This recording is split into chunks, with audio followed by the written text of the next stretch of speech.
रमेश जी, बहुत बहुत शुभकामनाएं। जिस सरकार नमस्कार। को आपने खड़ा किया था उत्तर प्रदेश में, आपने पहली बार योगी जी को शपथ दिलाई थी। आज योगी जी दोबारा शपथ ले चुके हैं और वहाँ पर भी आप मौजूद थे सौभाग्य से। आज उन्होंने आपसे मुलाकात की है और आज आपने उनको आशीष शुभकामनाएं दी हैं। नहीं, एक तो स्वाभाविक ये है जी। कि उत्तर प्रदेश में भारतीय जनता पार्टी को और उनके साथ जो कुछ छोटे-छोटे दल है, अ, ऐसी जीत प्राप्त हुई है, तो स्वाभाविक तौर पर यहाँ तो कहा जाता था पहले से कि यहाँ कोई वो फिर से उसी बात फिर से चुनकर नहीं आता है।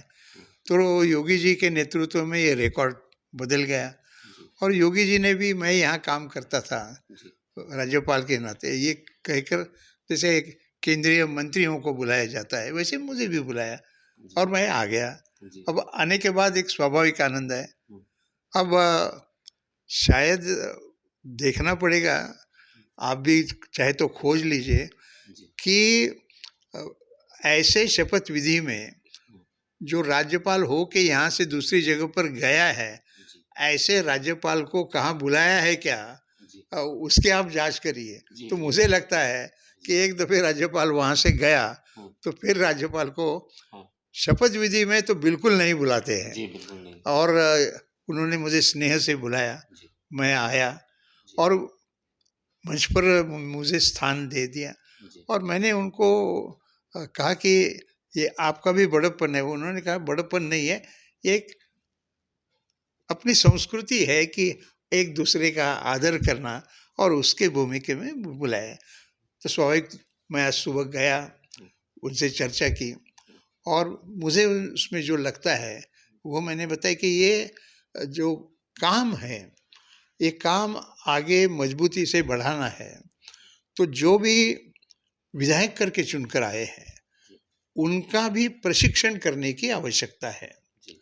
और इतना ही नहीं तो मंत्रियों को भी किस प्रकार से काम करना चाहिए, इसका एक प्रशिक्षण देना चाहिए। वो अभी के मंत्री दूसरे को दे सकते हैं, लेकिन एकदम इतना अधिकार मिलने के बाद कैसे व्यवहार करना, यह भी एक प्रशिक्षण की बात होती है। तो वह मंत्री, वह विधायक और अच्छी तरह से काम कर सकता है। ये मैंने एक सुझाव के तौर पर दिया। मैंने ये भी कहा कि महाराष्ट्र से और ख़ास करके मुंबई से बड़ी संख्या में वहाँ उत्तर प्रदेश के निवासी मूलतः यहाँ के, जी। लेकिन कुछ लोग तो 2 पीढ़ियाँ 3 पीढ़ियाँ जी। मुंबई में है, पुणे में है, औरंगाबाद, नागपुर में है। जी। तो मुंबई में एक कोई ऐसा छोटा-सा ऑफ़िस कि जो इन जगह पर रहने वालों को अपने क्षेत्र की कोई शिकायत होगी, कोई सुझाव होगा, तो वो वहाँ ले लेंगे। ऐसे एक व्यवस्था निर्माण करेंगे तो और अधिक अच्छा होगा, ऐसा मैंने सुझाव उनको दिया है। अब सब देखने के बाद वो पूरा करेंगे। लेकिन जिस प्रकार का मंत्रिपरिषद बन गई है, और मंत्रिपरिषद इतने लोगों में से बनाना आसान नहीं होता है, वह सबसे विचार विनिमय करके उन्होंने किया है, इसलिए मैंने उनका अभिनंदन भी किया। जी सर, जब पिछली बार सरकार बनी थी, आपने 2 मुख्यमंत्रियों के साथ काम किया था, अखिलेश यादव के साथ और योगी आदित्यनाथ के साथ। आपने जब योगी आदित्यनाथ को शपथ दिलाई थी, आपने बहुत सारी चीज़ें कही थी। 5 साल का कार्यकाल उनका पूरा हुआ, उसके पहले आपका कार्यकाल समाप्त हुआ और आपको उत्तर प्रदेश से जाना पड़ा। तो आप कैसे देखते हैं कि उनके कार्यकाल को, उन्होंने जो आपने वो एक उम्मीद जताई थी राज्यपाल होने के नाते और प्रदेश का अभिभावक होने के नाते, क्योंकि हम सब आपको अभिभावक मानते हैं। तो क्या उम्मीद जताई थी, उस पर वो कितना पूरे होते हैं? और दूसरा कार्यकाल आ रहा है, उसमें आपको क्या उम्मीदें लगती हैं? नहीं, ऐसा है ना कि ये देखने के 2 ढंग होते हैं जी। और लगभग ये संयोग जिसको कहते हैं, जी। मेरा कार्यकाल में 2.5 वर्ष अखिलेश जी। यादव मुख्यमंत्री थे, जी। जी। समाजवादी पार्टी की सरकार थी और बाद में भारतीय जनता पार्टी की सरकार आई और योगी आदित्यनाथ जी मुख्यमंत्री बने। लगभग 50-50% जी। जी। जैसा हो गया। और अभी जो चित्र आया है, वो चित्र एक जगह पर भारतीय जनता पार्टी और उनके साथ जो छोटी-छोटी पार्टियाँ मिलकर एक प्रभावी सरकार बन गई है। और मैं मानता हूँ कि इस चुनाव का ये दूसरा निर्णय जो है, कि विपक्ष भी प्रभावी रहे। तो जिस प्रकार से अखिलेश जी के नेतृत्व में समाजवादी पार्टी को सफलता मिली है, सरकार नहीं मिली, लेकिन सबसे बड़ा विपक्ष के नाते उनके सामने एक काम है। तो विपक्ष भी कैसे काम कर सकता है, यह भी विपक्ष की भी एक दृष्टि से परीक्षा होगी। और ऐसा जब होता है तो दिखाई देता है वो देश के राजनीति से बड़ा महत्व का मुद्दा है, ऐसा मैं मानता हूँ। और वो बड़ा मुद्दा ये है कि आप देखिए कांग्रेस के कितने लोग आए, और कांग्रेस उत्तर प्रदेश में हार जाए इस प्रकार से, या मायावती के भी पार्टी के किस प्रकार की हालत हुई। तो उत्तर प्रदेश में दो पार्टियों का पक्ष और विपक्ष बना है, यह भी इस चुनाव की विशेषता है मानता हूँ। और मैं हमेशा कहता रहता हूँ, लेकिन अब इस अवसर पर तो जरूर मैं दोनों को कहूँगा, सरकार को भी ये कहूँगा और विपक्ष को भी ये कहूँगा, या सरकार के प्रमुख इसलिए योगी आदित्यनाथ जी को भी कहूँगा, और विपक्ष के दल के प्रमुख इसलिए अखिलेश यादव जी को भी कहूँगा कि संसदीय परिभाषा में एक बहुत महत्वपूर्ण वाक्य है, कैसा काम करना चाहिए उसके बारे में। तो उसमें ये कहा है, अंग्रेजी में वाक्य है, ऑपोजिशन शुड हैव इट्स से, जो विपक्ष है उसको कहने के लिए मौका मिलना चाहिए सदन में, और गवर्नमेंट शुड हैव इट्स वे, और सरकार को जो सरकार करना चाहती है वो करने के लिए उनको मिलना चाहिए, क्योंकि जनता ने उनको चुनकर दिया है, सत्ता दी है। तो यदि जिम्मेदार विपक्ष के नाते अखिलेश यादव जी काम करते हैं, और जिम्मेदार मुख्यमंत्री के नाते जो काम उन्होंने किया, दोनों ने मुख्यमंत्री पद का काम का अनुभव लिया है, और इस भूमिका में मैं मानता हूं कि एक अच्छा विकल्प देश के सामने भी जा सकता है कि उत्तर प्रदेश में विपक्ष भी एक ढंग से संवाद और चर्चा, यह जनतंत्र की विशेषता होती है, और उसमें काम करना चाहिए ऐसा मुझे लगता है। और इसलिए मैंने उनको भी कहा, और आपने यहाँ की कितना अखबार में आया मालूम नहीं है, लेकिन मैंने जब मुंबई से अखिलेश यादव जी का भी अभिनंदन किया था, योगी जी का तो किया ही कि आप सबसे बड़े विपक्ष के नाते आपने संख्या अच्छी लाई है, तो आप विपक्ष के नाते भी ताकत से काम करिए। संवाद यही लोकतंत्र का मूल है, उसको लेकर यदि काम करते हैं तो सारे उत्तर प्रदेश के नागरिकों का भला होता है। सर, एक आखिरी सवाल, उत्तर प्रदेश में जब आप राज्यपाल थे तब राजभवन और आम लोगों की दूरियां बिल्कुल खत्म हो गई थी, लोग बड़े आराम से राजभवन तक आ जाते थे, आपने कई बार इस चीज़ों को कहा भी। अब उतनी चीज़ें नहीं रह गई हैं, उत्तर प्रदेश पूरा आपको मिस करता है। लोग आज भी याद करते हैं कि राम नाईक जी थे तो राजभवन का एक अलग वो था। किस तरह से आप उत्तर प्रदेश, क्या आप भी उत्तर प्रदेश को उतना मिस करते हैं जितना कि उत्तर प्रदेश के लोग आपको मिस करते हैं? कोई संदेश उत्तर प्रदेश के लोगों के लिए, या आप कभी समय निकालें तो आम लोगों के लिए मिलने के लिए कोई समय रखा करें? ऐसा है, मैं अब पूर्व राज्यपाल हुआ हूँ, तो मैंने मेरे राज्यपाल के कार्यकाल में जो काम किया वो लोगों के सामने है, और लोगों को मोटे तौर पर ठीक लगा ये है। लेकिन व्यक्ति व्यक्ति की कार्य पद्धति अलग होती है, और इसलिए एक के दूसरे के साथ तुलना करना योग्य नहीं होता है।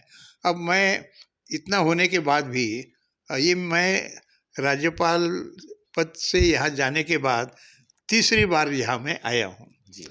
अब मैं क्यों आया हूँ, तो पहले बार जब आया तब ऐसा था कि जो कुष्ठ पीड़ित लोग हैं उनको, जब अखिलेश जी मुख्यमंत्री थे तो मैंने उनको कहा था कि पार्लियामेंट में एक पिटीशन मैंने दिया था, और उस पिटीशन के तहत जो कुष्ठ पीड़ित है वो यदि भीख नहीं मांगे या गलत धंधा नहीं करे तो उनको कुछ पोषण के लिए आहार देना चाहिए, तो 2000 रुपया प्रतिमास देना चाहिए, इस प्रकार का वो कमेटी ने सिफारिश की थी। तो मैंने अखिलेश जी को कहा कि ये सिफारिश जो है 2008 में केंद्र के समिति ने किया था।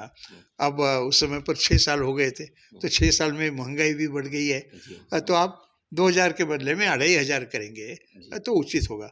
तो उन्होंने किया, और बाद में प्रधानमंत्री मोदी जी के कार्यकाल में देश भर के लिए उन्होंने ये घोषणा की थी कि हर व्यक्ति को आवास। जी, तो हर व्यक्ति को आवास में कुष्ठ पीड़ित भी सम्मिलित है, जी, और इस भूमिका में कुष्ठ पीड़ितों को भी घर देना चाहिए, आवास देना जी, जो चाहिए, आपने कहा। ऐसा मैंने योगी जी को कहा। हुँ, और फिर मैंने उनको कहा कि इस विषय की मेरी रुचि आप जानते हैं, हुँ, और मैं भी लोग राज्यपाल होने के पहले इंटरनेशनल लेप्रोसी यूनियन ILU, हुँ, ये अंतर्राष्ट्रीय संगठन का मैं अध्यक्ष था। तो मैंने उनको कहा कि अभी आप मकान बनाना शुरू किया है, यदि मकान देने का जब कार्यक्रम होगा हुँ, उसमें मुझे बुलाएंगे हुँ, तो मैं आना चाहूँगा। जी, तो उन्होंने मुझे बुलाया, जी, आप तो आए थे। पहले बार मैं आया, जी, तो उसी के लिए आया। हुँ, अब दूसरी बार ये आया, हुँ, तो मैंने मेरा एक किताब प्रकाशित किया जी, कि उस वो मूलतः किताब तो चरैवती चरैवती हुँ, नाम से परिचित है, हो गया, जी, जी, जी, लेकिन वो उसका अनुवाद 12 भाषा में हुआ। जी, और जो दृष्टिहीन होते हैं हुँ, उनको भी पढ़ने के लिए ब्रेल लिपि बोलते हैं, जी, तो ब्रेल लिपि में भी हिंदी, मराठी और अंग्रेजी में हुआ है। हुँ, तो उसको लेकर एक कर्मयोद्धा राम नाईक हुँ, करके किताब बन गया था। हुँ, तो 2 जनवरी को जी, वह किताब का विमोचन हुआ था। विमोचन हुआ। जी, तो उस विमोचन के लिए जी, मैं आया था। जी, तो अ, राज्यपाल अपने ढंग से काम करती रहेगी, जी, करना भी चाहिए, और वो अपने ढंग से काम अच्छा कर रही है। जी, लेकिन मुझे ऐसा लगता है कि ऐसे पद की तुलना अ, करनी नहीं चाहिए। कम से कम ऐसी तुलना हर एक व्यक्ति की विशेषता होती है, हुँ, और विशेषता के तहत लोगों ने देखना चाहिए। लोग सोचते हैं, लेकिन अ, मैंने कैसे काम किया और अभी कैसे हो रहा है, ये तुलना करना भी मैं पसंद नहीं करता हूँ, जी, और ऐसा आवश्यकता नहीं है और योग्य भी नहीं है। आज आपको मैं बता दूँ कि मैंने सुबह से 2 घंटे हुँ, यहाँ मैं जाने के बाद जो सुधार हुए हैं, हुँ, जी, यहाँ बहुत अच्छा मनोरंजन के लिए बच्चों के लिए गार्डन बनाई है, हुँ, उसमें लोग आते हैं, देखते हैं। हुँ, यहाँ अ, जो वृक्षों को, पेड़ों का, और गुलाब है, एक ताल बना है, हुँ, ये है। और पहले तो उत्तर प्रदेश में राजभवन में भी कार्यालय ज़रा अलग-अलग जगहों पर थे, जी, तो अब कार्यालय एक ही जगह पर आए हैं। हाँ, हाँ, ये काफ़ी सुधार हुए। जी, तो मैंने सुबह आज ये सारे जो अ उद्यान का क्षेत्र है, हुँ, उसमें क्या-क्या सुधारणा हुई, वह देखी। हुँ, और अभी ये होने के बाद मैं जो कार्यालय में क्या-क्या सुधार हुई है, हुँ, वो देखने के लिए जाऊँगा। तो एक-एक का दृष्टिकोण होता है, हुँ, और उस भूमिका में जो हुआ है, वो बहुत अच्छा हुआ है, ऐसा मैं मानता हूँ। जी। उत्तर प्रदेश को मिस करते हैं आप? ये मैंने पूछा। देखिए, उत्तर प्रदेश को मैं मिस नहीं करता हूँ, जी, और मैं यहाँ जब था तो मैं मुंबई को भी मिस नहीं करता हूँ, हाँ जी, क्योंकि आजकल संवाद इतना आसान हो गया है। जी, यानी पहले टेलीफोन से भी संवाद करना है तो भाई एक्सचेंज करा दो, इमरजेंसी कॉल दो, जी, जी, लगता है नहीं लगता है। जी, आज अपने जेब से मोबाइल निकालो और बात करो, जी, और बात क्या निकाली, फोटो भी आ जाता है। जी, जी, तो जी, इसमें जो परिवर्तन हुआ है, जी, और ये परिवर्तन में अखबार भी, अब वहाँ के अखबार, मैं यहाँ था हुँ, तब पढ़ता था, रोज जी, रोज के रोज ताजे जी, कंप्यूटर के माध्यम से मैं पढ़ सकता था, जी, जी, और इसलिए मुंबई में क्या चल रहा है हुँ, ये मुझे मालूम होता था। जी, और मैं जब अब यहाँ नहीं हूँ, हुँ, तो मैं यहाँ चुनाव में क्या चल रहा है, जी, ये मैं वहाँ बैठ के रहकर पढ़ लेते हैं। पढ़ लेता था। लोग आते हैं, जाते हैं, मैं भी जी, बात करता रहता हूँ, और इसमें थोड़ा मैं हो जाऊँगा, मैं कहता हूँ तब।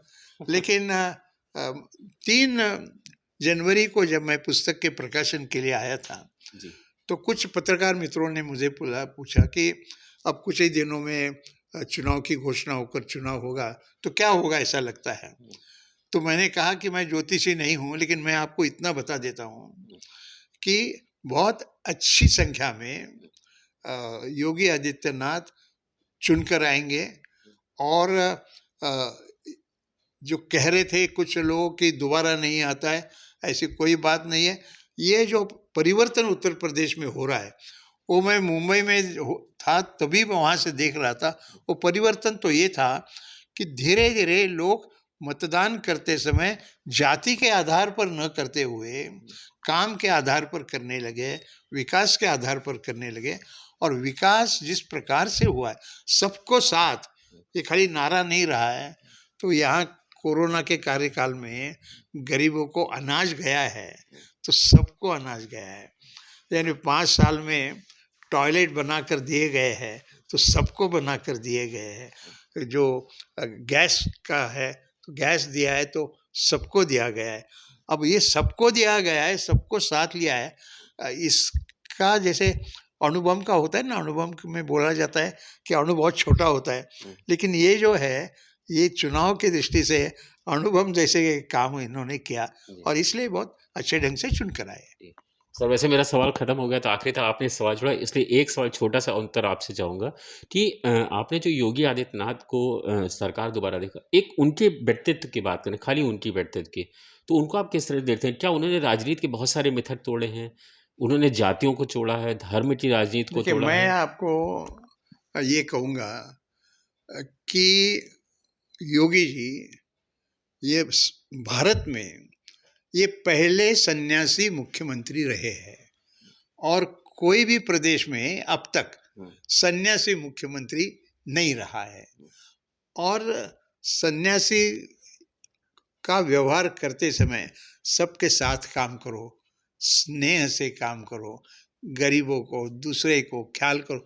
ये जो सन्यासी ऋषि इनसे अपेक्षा थी वो सारी की सारी उन्होंने पूर्ण की, ऐसा दिखाई देता है।